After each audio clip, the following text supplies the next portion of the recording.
Hello and good morning, everyone.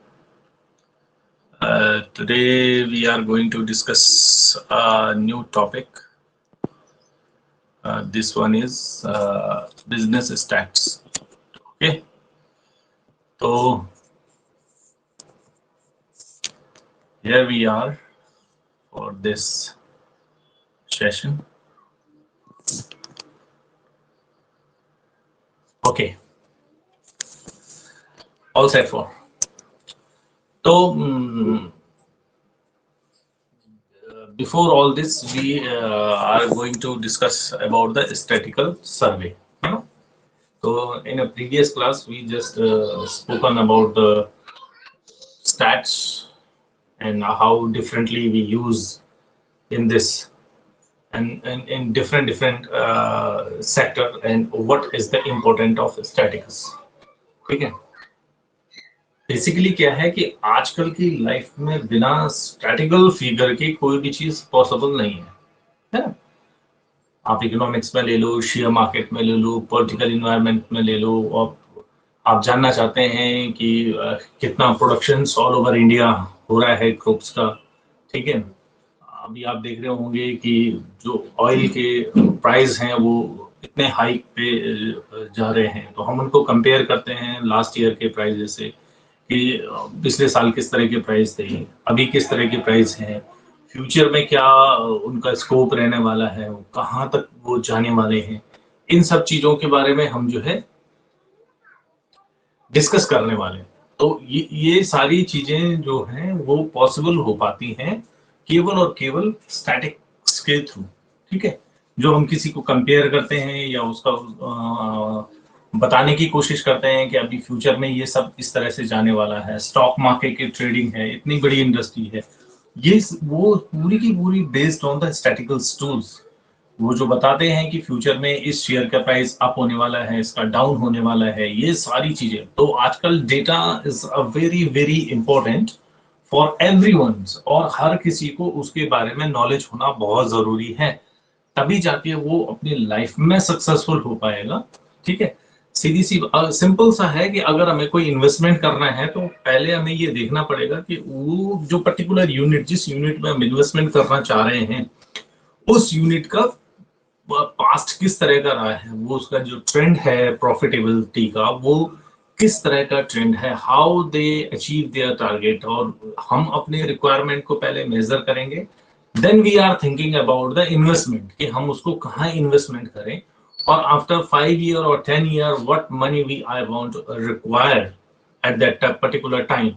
तो according to all those things, ठीक है, मैं अपने लिए चूज करूंगा कि मुझे किस तरह के पर्टिकुलर इन्वेस्टमेंट की जरूरत है, या कौन से शेयर या डिवेंचर या म्यूचुअल फंड या एफडी, वो मुझे पैसा कहाँ रखना है।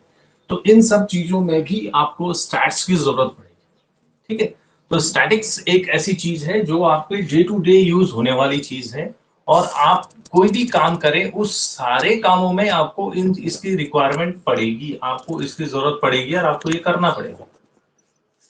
ठीक है, तो आज हम थोड़ा सा उसी प्रोसेस को थोड़ा सा हम आगे बढ़ाने की सोच रहे हैं, थोड़ा सा और आगे जाना। प्लानिंग ऑफ अ सर्वे, अगर हम किसी पर्टिकुलर कोई स्टडी करना चाहते हैं तो उस स्टडी के लिए हम सर्वे किस तरह से करेंगे, how to collect the data and what are the procedure to collect the data, है ना।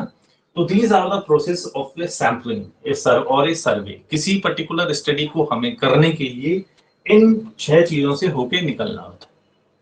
ठीक, तो सबसे फर्स्ट है the nature of a problem, कि आपको ये डिसाइड करना है what is the nature of the problem, problem का नेचर क्या है। अगर आप क्वेश्चन बनाते हो कि मैं कैसा पढ़ाता हूं, एक जनरल क्वेश्चन है, मैं एट्रीब्यूट्स अगर हम लेते हैं, आइदर द नंबर्स, हम एट्रीब्यूट्स ले रहे हैं, क्वालिटेटिव डेटा ले रहे हैं, क्वांटिटेटिव डेटा नहीं ले रहे, तो हमें थोड़ा सा मुश्किल हो सकती है ना। अगर हम ये मेजर करें कि सरदार भगत सिंह कितने बहादुर थे, इट्स क्वाइट डिफिकल्ट, है ना, क्योंकि बहादुरी का लेवल आपको चेक करना है जिसका कि आपके पास कोई मेजरमेंट नहीं है, कोई पर्टिकुलर यूनिट नहीं है जिससे कि हम ब्रेवरी को हम कंपेयर कर सकें या उसका माप कर सकें। ईमानदार कौन कितना है, कौन कितना स्मार्ट है, कौन कितना गोरा है, कौन कितना काला है, इसका भी कोई प्रॉपर वो नहीं है ना, मेजरमेंट टूल नहीं है जिससे कि हम उसको डिसाइड कर सके कि हाँ जी ये इस लेवल पे जाता है ना। अब अगर आप बोलोगे कि this is the hike, Bhagat Singh ji 23 साल में जो है फांसी पे चढ़ गए, तो वो ब्रेवरी का एक लेवल है, लेकिन ऐसा भी नहीं है। गुरु गोविंद सिंह के दोनों बेटे तो जिंदा दीवार में चिनवा दिए गए थे, और वो तो शायद 17 साल के रहे होंगे, 15 से 17 साल के, तो वो एक अनदर लेवल ऑफ ब्रेवरी है ना। तो ये डिसाइड नहीं हो सकता कि आप किस चीज का मेजरमेंट कर रहे हैं। तो सबसे पहले आपको nature of a problem sort out करना पड़ेगा कि ये किस तरह का। हाँ, अगर आपको ये बोला जाए कि आप मेजरमेंट करिए कि व्हीट प्रोडक्शन इन इंडिया, ठीक है, करंट ईयर में इंडिया में कितना व्हीट प्रोडक्शन है, तो आप इजिली कंपेयर कर सकते हैं। आपने कहा जी टन, या जो भी आपका मीट्रिक टन, जो भी आपकी यूनिट है, आप उस यूनिट से जो है इसको मेजरमेंट इजिली कर सकते हैं, है ना। क्योंकि सबसे बड़ी प्रॉब्लम होती है हमें यहाँ the nature of the problem. ये अगर आप प्रॉब्लम को अगर आप अंडरस्टैंड कर लेंगे तो फिर आपको स्टैटिकल जो आगे का है वो आधे से ज्यादा आपको उसमें कोई फिर दिक्कत नहीं आने वाली है, ठीक है। यानी कि what is the average production of a wheat percentage in India, है, परसेंटेज में भी निकाल सकते हैं हम, ठीक है। What is the national income of this of India, India की जो नेशनल इनकम है वो कितनी है, वो हम आसानी से निकाल सकते हैं, उसमें हमें कोई दिक्कत नहीं है। And what is the population of India after 10 years, 10 साल बाद इंडिया की कितनी पॉपुलेशन होगी, वो हम आसानी से निकाल सकते हैं, वहां पे हमें कोई प्रॉब्लम नहीं होने वाली है, ठीक है। तो all these questions are capable to be awarded for the absolute relative values, ठीक है, ये एब्सोल्यूट रिलेटिव नंबर्स में जाने वाले हैं। तो we are trying to that कि हम कोशिश करें कि जब भी हम कोई सर्वे करें वो सर्वे कुछ ऐसा हो कि जो कि एब्सोल्यूट वैल्यूज में या नंबर में जिनको हम क्या करें रिप्रेजेंट कर सकते हैं, तो हमारा काम आसानी से हो जाएगा, फिर हमें उसमें कोई प्रॉब्लम नहीं होने वाली, ठीक है। तो ये हो गया nature of problem which is very important. Second one था objective, objective of the inquiry. जो भी आप सैंपलिंग करेंगे, जो सर्वे करेंगे, उसका ऑब्जेक्टिव क्या है, यानी कि 90% काम यहाँ पे खत्म हो जाना चाहिए हमारा। जो भी हम सर्वे कर रहे हैं 90% work to be done here. Objectivity is a very clear things, वो आपके क्लियर होने चाहिए कि आपको क्या करना है, क्या आपका नेचर ऑफ प्रॉब्लम है, और उसका जो सर्वे कर रहे हैं उसका उद्देश्य क्या है, उसका ऑब्जेक्टिव क्या है, उसका स्कोप क्या है। अगर आपने ये क्लियरली फाइंड आउट कर लिया तो 90% of the work to be done. यहाँ पे आपने 90% काम अपना खत्म कर लिया, अब आपको कुछ करने की जरूरत नहीं है, इजिली आपका काम हो जाएगा क्योंकि आपने ऑब्जेक्टिव बिल्कुल सही ढंग से डिटरमाइन किए हुए, ठीक है। तो किसी भी सर्वे में या कोई भी रिसर्च अगर आप कर रहे हैं फॉर फ्यूचर, अगर आप पीएचडी करते हैं और रिसर्च में जाते हैं या रिसर्च फील्ड में जाते हैं, तो सबसे इंपॉर्टेंट काम है जो भी आपका रिसर्च का टॉपिक है उसके ऑब्जेक्टिव आप सेट करें। उसके ऑब्जेक्टिव आप किस तरीके से सेट करेंगे कि आपका जो स्टडी है वो स्मूथली चले। आपको पता होना चाहिए कि this this this this step has to be done, और मुझे इस तरीके से ये काम करना है, नंबर ऑफ सैंपल साइज मेरा ये होगा, और मुझे इस सोर्स से सैंपल लेके आना है, और ये डेटा मुझे चाहिए पर्टिकुलर, जो भी मेरी प्रॉब्लम है उस प्रॉब्लम के अकॉर्डिंगली मुझे अपने सैंपल को, मुझे अपने ऑब्जेक्टिव को बनाना है, ठीक है। तो आपका काम बिल्कुल आसान हो जाएगा, आपको कोई प्रॉब्लम नहीं होने वाली है फॉर फ्यूचर, ठीक। तो ऑब्जेक्टिव सबसे ज्यादा इंपॉर्टेंट है, ठीक। ये आपका 90% डेटा का, it became easy to decide which data useful और नॉट यूजफुल, कौन सा डेटा आपके लिए एसेंशियल है, कौन सा डेटा आपका एसेंशियल नहीं है, अगर आपने ऑब्जेक्टिव अपने क्लियर रखे हैं, ठीक, ठीक है।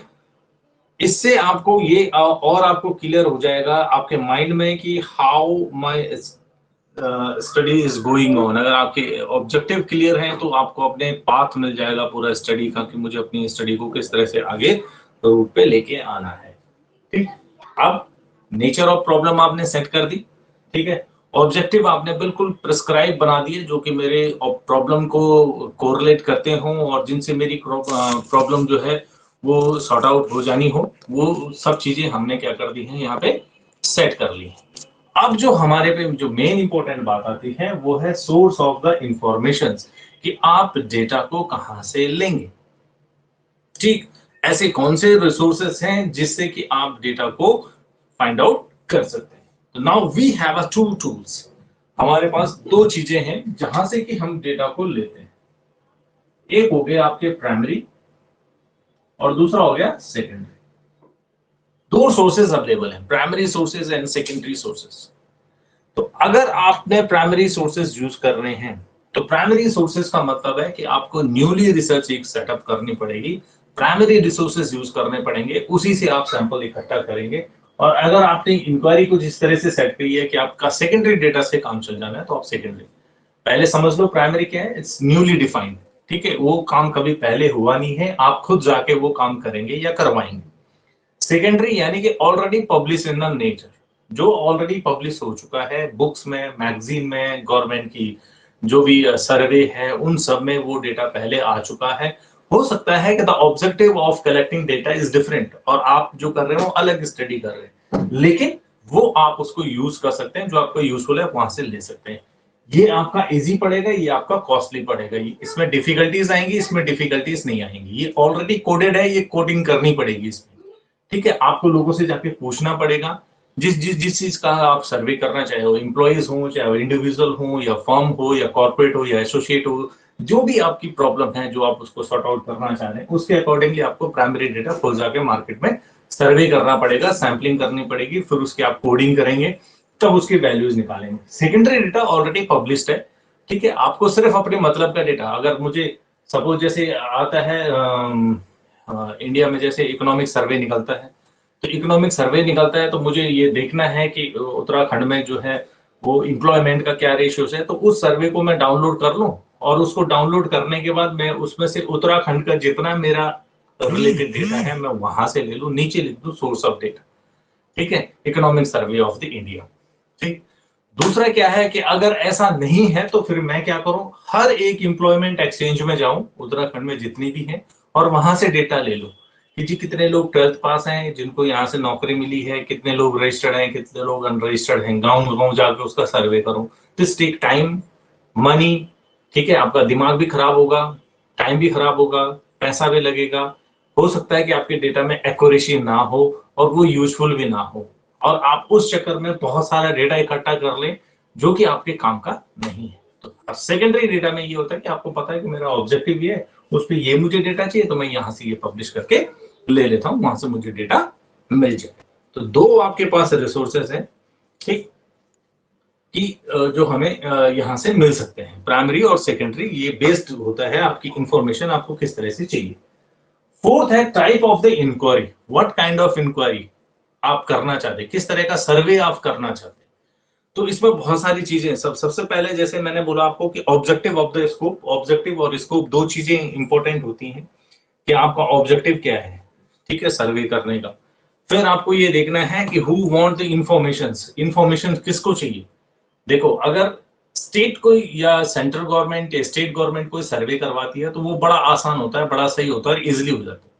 ठीक है, अगर कोई इंस्टीट्यूशन कराएगा तो इंस्टीट्यूशन की फिर लिमिटेशंस हो जाती हैं, जैसे लेबर वेलफेयर एसोसिएशन करा दी, एचआरडी मिनिस्ट्री अगर कोई सर्वे करवा रही है, या एम्प्लॉयमेंट एक्सचेंज कोई सर्वे करवा रहा है। ठीक है, इस तरह के अगर कोई इकोनॉमिक सर्वे अगर कोई करवा रहा है, कोई इंस्टीट्यूट करवा रहा है इस तरह का सर्वे, तो वो थोड़ा थोड़ा उससे नीचे का होता है। और लास्ट में जो सबसे डिफिकल्ट होता है वो इंडिविजुअल सर्वे, अगर मैं पर्सनली जाके कोई सर्वे करवा रहा हूँ। क्यों? क्योंकि मेरा पैसे की भी कमी है, टाइम की भी कमी है, रिसोर्सेज की भी कमी है। इंस्टीट्यूशन के पास भी स्टेट के बराबर पैसा नहीं होगा, ना उसके पास इतने रिसोर्सेज होंगे, ना उसके पास इतना टाइम होगा। स्टेट सेंट्रल गवर्नमेंट ये कुछ ऐसी एजेंसीज ऐसी है जिनके पास ह्यूमन रिसोर्सेज भी अवेलेबल है, इतने सारे डिपार्टमेंट अवेलेबल हैं, ऑलरेडी डेटा और इसके पास अवेलेबल है, पैसे की कोई कमी नहीं है। तो ये डिपेंड करेगा कि इंफॉर्मेशन कौन चाहता है, उसके अकॉर्डिंग जो है इसमें काम होगा, है ना। तो who wants information is very very important, कि किसको आपको एग्जांपल चाहिए और किसको आपको डेटा किसको चाहिए, कौन इंफॉर्मेशन लेके जाएगा, ठीक है। अब हाउ टू डेटा इमर्ज, हम डेटा को किस तरह से लेंगे, उसके मेथड ऑफ सैंपलिंग है कि आप किस तरह से चलना चाहेंगे। तो उसमें सबसे पहले है सेंसस और सैंपलिंग मेथड। सेंसस मेथड सबसे बेहतर है क्योंकि इसमें आप हर चीज डिटेल वाइज इंफॉर्मेशन, सेंसस यानी कि जैसे जनगणना होती है तो एक एक छोटी छोटी बड़ी बड़ी डिटेल्स आप इसमें नोट कर लेते हैं, हो गया सेंसस। सैंपलिंग हो गया कि सिर्फ जो आपके काम की चीज है आपने वो सैंपल लिया, बाकी आपने छोड़ दिया। दूसरा है ओरिजिनली और रिपीटेबल। जो प्राइमरी डेटा होगा वो हमेशा ओरिजिनल होगा। रिपीटेड मतलब कि किसी और ने यूज करा तो आपने भी उसको यूज कर लिया, उसका अपना जितना आपके मतलब का था वो आपने उसमें से ले लिया, बाकी आपने उसमें से छोड़ दिया। थर्ड वन डायरेक्ट और इनडायरेक्ट, कि आप डायरेक्ट लोगों से कांटेक्ट कर रहे हैं या इनडायरेक्टली। मैं मतलब अगर मुझे सर्वे करना है तो मैंने 4 लोगों को लगा दिया कि जो आप सर्वे करके पूछ के आ जा रहे हो कि यार मार्केट में क्या क्या चल रहा है, क्वेश्चनर उनको दे दिया, तो ये इनडायरेक्ट हो गया। या टेलीफोनिकली हमने कर दिया, किसी को हमने मेल कर दिया तो उसने मेल में आंसर दे दिया। और डायरेक्टली कि मैं उससे इंडिविजुअल से मिलके जाऊं, फिर उससे मैं हर चीज के बारे में पूछूं कि वो क्या किस इस बारे में उसके क्या थॉट है, क्या बोलना चाह रहे हैं, ठीक है। ओपन एंड कॉन्फिडेंशियल, तो ओपन का मतलब कि मैं मार्केट में जाके ओपनली सबको सर्वे के लिए बांट रहा हूँ। और कॉन्फिडेंशियल जैसे गवर्नमेंट की कई सारी रिपोर्ट्स होती हैं, वेरी कॉन्फिडेंशियल होती हैं डिपार्टमेंट टू डिपार्टमेंट, वो पब्लिक में जो जनरली जो है उसको पब्लिश नहीं किया जाता है, ठीक है। वो जो उसके स्टेक होल्डर हैं केवल उन्हीं को उनके बारे में इंफॉर्मेशन दी जाती है, बाकियों को उसके बारे में कोई इंफॉर्मेशन नहीं दी जाती। तो वो हो गया कॉन्फिडेंस। अब इंपॉर्टेंट है स्टैटिस्टिकल यूनिट्स, कि आप यूनिट्स कैसे डिसाइड करोगे, कौन कौन सी यूनिट्स के थ्रू। तो आपको हमेशा ये ध्यान रखना है कि यूनिट ऑफ मेजरमेंट हमेशा एक हो। अगर आप डिस्टेंस की बात कर रहे हो तो आप हमेशा किलोमीटर में ही बात करो, या मीटर में ही बात करो, या सेंटीमीटर में ही बात करो। आप ये नहीं करेंगे कि कुछ मेजरमेंट आपने सेंटीमीटर में लिया, कुछ किलोमीटर में लिया, कुछ मीटर में लिया, ठीक है। आप एक अगर आप टन की बात कर रहे हैं तो आप सिर्फ टन की बात करेंगे, उसमें फिर मीट्रिक टन नहीं आएगा, किलोग्राम नहीं आएगा, है ना। तो स्टैटिस्टिकल यूनिट्स हमेशा जो है वो एक होनी चाहिए ताकि आपका जो डेटा हो वो सिंक्रनाइज रहे, उसमें आपको डिफिकल्टी ना हो कि मुझे कहीं पे चेंज करना पड़े, मीटर का सेंटीमीटर में चेंज करना पड़े, ठीक है। सेंटीमीटर का मीटर में, फिर मीटर का किलोमीटर में आपको चेंज करना पड़े, इस तरह की सिचुएशन नहीं होनी चाहिए, ठीक है। टन का मीट्रिक टन में, किलो टन में, इस तरह से चेंज करने की कोई जरूरत नहीं होनी चाहिए, ठीक है।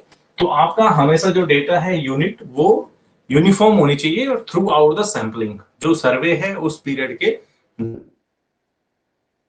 होमोजीनियस होना चाहिए। इट शुड बी और मस्ट बी स्टेबल होना चाहिए, होमोजीनियस होना चाहिए, okay. And last one is degree of accuracy, यानी कि एक्यूरेसी डिजायर्ड, कि आपका जो प्रॉब्लम है वो कितने परसेंट की एक्यूरेसी डिजायर करता है। आप क्या चाहते हो कि आपके सैंपलिंग में कितने तरह की एक्यूरेसी आए, ठीक है। कितना इनकरेक्ट डेटा हो या कितना मैं एक्यूरेट उसको लेके जाऊं नंबर्स में, वो आपको डिसाइड करना है।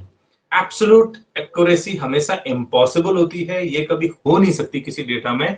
कि अब इतना बड़ा अगर आप 5,000 7,000 लोगों का सर्वे करें तो ये कभी नहीं होगा कि आप ये कह सको कि मैंने प्राइमरी सैंपलिंग भी की है उसके बावजूद 100% मेरी जो है एक्यूरेसी है। It is never going to be happen, ठीक है। हमेशा इसमें कुछ ना कुछ लूप होल्स होगा, लेकिन आपको ये देखना है कि ये कितना परसेंट तक आपका सही है। और नॉर्मली हम जब स्टैट्स में करते हैं तो हम मानते हैं कि किसी भी सैंपलिंग में 5% तक आपके जो है क्या हो सकती है, इनएक्यूरेसी हो सकती है। यानी कि 95% अगर आपका डेटा कलेक्शन और वो बिल्कुल सही है तो वो स्टैट्स हमेशा सही माना जाता है, ठीक है। उससे अगर नीचे है तो आपकी प्रॉब्लम हो सकती है, ठीक है। तो 95 से लेकर 99% तक का जो डेटा है अगर आपका वो सही है तो आपकी जो स्टडी है वो हमेशा एक्यूरेट मानी जाएगी, ठीक है। और ये भी बिल्कुल ट्रूथ है कि एब्सोल्यूट एक्यूरेसी आपको कभी नहीं मिलेगी, this is beyond the impossible, ठीक है। वो इम्पॉसिबल है उस चीज को अचीव करना, ठीक है। It should be kept in the mind the absolute accuracy is impossible to achieve and as much efforts must be made to achieve only the reasonable standard of accuracy. Most of the statistical investigators perfect accuracy even if it is where the doing hard works, no one can achieve the absolute accuracy, okay. decisions about the degree of accuracy should be made with regard of the purpose of investigations and the nature of inquiry. The degree of accuracy need to be grain merchant with the weight gains in much less than the needed by the goldsmith in weighting the gold. ठीक है, तो ये आप हमेशा ध्यान रखेंगे कि आप एब्सोल्यूट एक्यूरेसी पे तो जा नहीं सकते, लेकिन आप कोशिश करें कि आपका जो डेटा है वो रीजनेबल एक्यूरेट हो, बायसनेस ना हो, इंडिविजुअल बायसनेस ना हो कलेक्टिंग ऑफ डेटा में। जैसे मैंने बात करी ना कि जब हम बात करते हैं कि इंक्वायरी टू बी सेटअप, क्योंकि ये इंक्वायरी हम किस तरह से करेंगे, तो अगर स्टेट गवर्नमेंट है तो वो स्टेट गवर्नमेंट हर एक इंडिविजुअल के बारे में इंफॉर्मेशन कलेक्ट करेगी।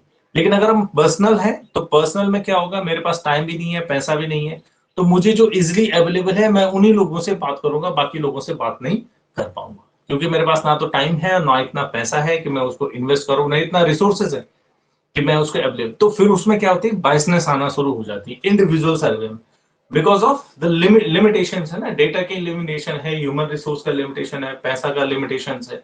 तो मैं क्या चाहता हूँ कि कन्वीनियंस सैंपलिंग चाहता हूँ कि जहां मुझे कन्वीनियंट लगे मैं उसके पास जाके अपना डेटा मैंने कलेक्ट कर लिया, बात खत्म, है ना। ऐसा नहीं है कि मुझे जाने जाए। अब सेंसस जब होता है, जनगणना आपने देखा होगा, तो आदमी घर घर जाके इंडिविजुअली लोगों से पूछता है कि आपके घर में कितने लोग हैं, कितनी इनकम है, क्या हो रहा है, क्या अभी आजकल जैसे आप देख रहे होंगे कि आजकल चल रहा होगा वोटर लिस्ट में नाम चढ़ाने का, तो घर घर जाके लोग पूछ रहे हैं। अगर ये काम मुझे दिया जाए तो मैं नहीं, तो मैं क्या करूंगा, जनरली मैं phone I just take in phone numbers and taking phone calls and asking in the phone कि जी कितने लोग हैं, क्या है, कैसे, ठीक है। लेकिन क्या है, स्टेट गवर्नमेंट का काम है, इसलिए क्या होगा, वो बिल्कुल इंडिविजुअल टू इंडिविजुअल घर घर जाके बात होगी, आपका वोटर आईडी चेक होगा, उसका नंबर लिखा जाएगा, किसी को चेंज करना है, किसी को घटाना है, बढ़ाना है, वो है, वो डिटेल में सैंपलिंग होती है। तो वहां पे जो गलती है वो होने के चांसेस कम है। लेकिन इंडिविजुअल में क्या है कि मुझे अपने हिसाब से बात करनी है। मैंने कहा मुझे ये देखना है कि यार स्टेट बैंक में कितने लोगों के खाते हैं शिकायत, मतलब मैं स्टेट बैंक में खड़ा हो जाऊंगा, बात खत्म, ठीक है। उसने कहा हाँ जी मैनेजर से पूछ लो कितने खाते हैं आपके, तो मैंने उससे पूछ लिया, उसने मेरे को डेटा बता दिया, बात खत्म हो गई। अब हो सकता है वो मेरे को सही बताए, गलत बताए, क्या बताए, है ना। अब लेकिन अकाउंट्स कई तरह के होते हैं, किसी का केवल एफडी का अकाउंट है, किसी का सेविंग अकाउंट है, किसी का करेंट अकाउंट है, ठीक है। तो ये सारी चीजें, जैसे मैं नहीं गया, मेरी फादर का अकाउंट है, मैं बैंक में चला गया, तो उसने मुझे भी सोच लिया कि मेरा भी अकाउंट है, तो मेरे को भी काउंट कर लिया कितने लोग बैंक में आ रहे हैं, किस काम के लिए आ रहे हैं। एक के साथ एक आदमी जा सकता है, उसने कहा जी 2 आदमी बैंक में आया था, लेकिन काम एक ही का था। तो इस तरह की जो मिस्टेक्स है वो होना लाजमी है इंडिविजुअल्स लेवल पे जाके। लेकिन जहाँ डीप स्टडी होती है, सेंसस होता है, वहां पे थोड़ा सा डिफिकल्ट होता है कि गलती हो, लेकिन फिर भी वो एब्सोल्यूट एक्यूरेसी फिर भी नहीं पहुंचती है, तभी भी दिक्कत होती है ना। तो ये एक है प्लानिंग ऑफ द सर्वे कि अगर आपको अपने कोई स्टडी करनी है या सर्वे करना है तो उसके लिए इन सब चीजों से होके आपको गुजरना पड़ेगा, तब जाके आप एक परफेक्ट सर्वे कर पाएंगे, ठीक है। अब नेक्स्ट क्लास में हम जो डिस्कस करेंगे वो हम डिस्कस करेंगे द मेथड ऑफ सैंपलिंग, कि आप सैंपल किस तरह से करते हैं, रैंडम नॉन रैंडम सैंपलिंग में कौन कौन सी चीजें और किस किस तरह से हम उसको यूज करते हैं।